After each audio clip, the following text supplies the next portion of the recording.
नमस्ते दोस्तों, स्वागत है हमारे चैनल पर।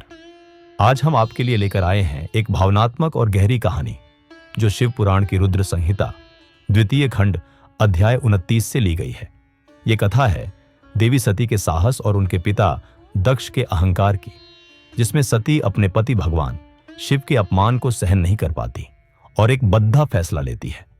ये कहानी हमें सिखाती है कि सत्य और सम्मान के लिए खद्दा होना जरूरी है, लेकिन अहंकार और अपमान का रास्ता विनाश की ओर ले जाता है। तो चलिए इस मार्मिक कहानी में डूबते हैं। कथा शुरू होती है ब्रह्मा जी की वाणी से। ब्रह्मा जी नारद जी को बताते हैं कि जब प्रजापति दक्ष का विशाल यज्ञ कणखल तीर्थ में चल रहा था, तब देवी सती वहां पहुंची। यज्ञ स्थल पर देवता, असुर, मुनि, साधु संत और ब्राह्मण मंत्रोच्चार के साथ अग्नि में आहुतियां दे रहे थे। सती ने अपने पिता के घर में कई आश्चर्यजनक और मूल्यवान चीजें देखी। दक्ष का भवन सुंदर सजावट और दिव्य आभा से चमक रहा था। सती नंदी से उतरकर अकेली ही यज्ञशाला में गई। सती को देखते ही उनकी मां और बहनें बहुत खुश हुईं। उन्होंने सती का बड़े प्यार और आदर से स्वागत किया, लेकिन उनके पिता दक्ष ने सती को देखकर न तो खुशी दिखाई और न ही उनकी ओर ध्यान दिया। दक्ष के डर से बाकी लोग भी सती का सम्मान करने से हिचकिचाए।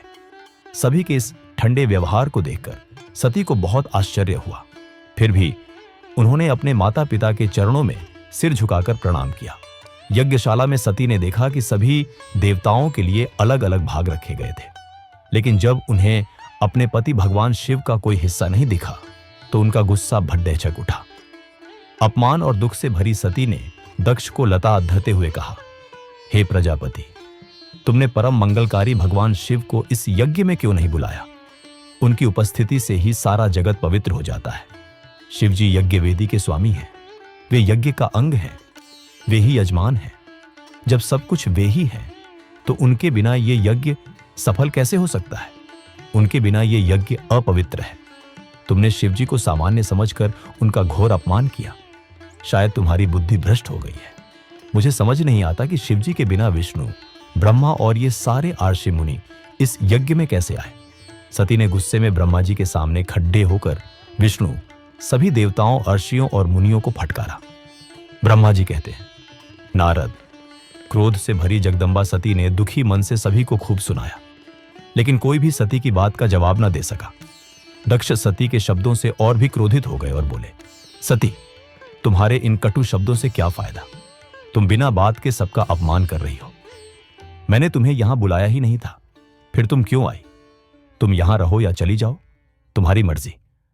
सभी जानते हैं कि तुम्हारे पति शिव अमंगलकारी हैं। उन्हें वेदों से बहिष्कृत किया गया है।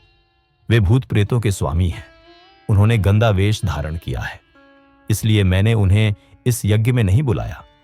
मैंने ब्रह्मा जी के कहने पर तुम्हारा विवाह उनसे किया, जो मेरी गलती थी। शिव किसी भी तरह से संबंध रखने के योग्य नहीं। अब तुम आ ही गई हो तो बैठ जाओ, मुझे कोई आपत्ति नहीं। दक्ष की बात सुनकर सती का गुस्सा और बढ़ गया। उन्हें अपने पति की निंदा सुनकर असहनीय दुख हुआ।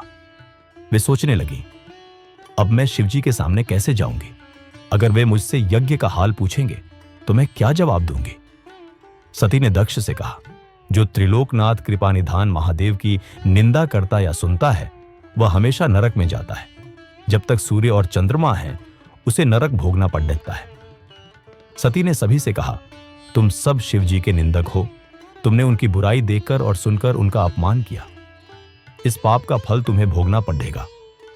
जो भक्ति और ज्ञान से दूर है, उनके लिए ऐसा करना आश्चर्यजनक नहीं, लेकिन जिन्होंने अज्ञान को दूर कर ज्ञान की आंखें खोली हैं, जिन्होंने महात्माओं की चरण रज से खुद को पवित्र किया है, उन्हें बैर, ईर्ष्या और निंदा शोभा नहीं देती। शिवजी के चरणों का ध्यान और उनके नाम शिव का उच्चारण करने से सारे पाप धुल जाते हैं। तुम मूर्खता में उनके साथ दुश्मनी कर रहे हो, इससे तुम्हें कुछ नहीं मिलेगा। सती ने आगे कहा, शिवजी जटा और कपाल धारण कर श्मशान में भूतों के साथ रहते हैं। वे भस्म लगाए, गले में नरमुंडों की माला पहनते हैं। फिर भी लोग उनकी चरण रज माथे पर लगाते हैं, क्योंकि वे परमेश्वर हैं। वे परम ब्रह्म हैं। जो उनकी निंदा करता है, उसका जीवन अंधकारमय हो जाता है। मैंने तुम्हारे मुंह से अपने पति की निंदा सुनी, इसलिए मैं इस शरीर को त्याग दूंगी। मैं इस यज्ञ की अग्नि में प्रवेश कर भस्म हो जाऊंगी। मैंने अपने पति का अपमान देखा और तुम्हारे कटु शब्द सुने। अब इस जीवन का क्या अर्थ? सती ने यज्ञशाला में मौजूद लोगों से कहा, जो शक्तिशाली और सामान्य व्यक्ति है उसे शिवजी की निंदा करने वालों की जीभ काट देनी चाहिए। जो ऐसा नहीं कर सकता उसे अपने कान बंद कर यहां से चले जाना चाहिए। फिर सती ने दक्ष की ओर देखकर कहा, जब मेरे पति मुझे तुम्हारी बेटी कहकर बुलाएंगे तो मैं क्या जवाब दूंगी?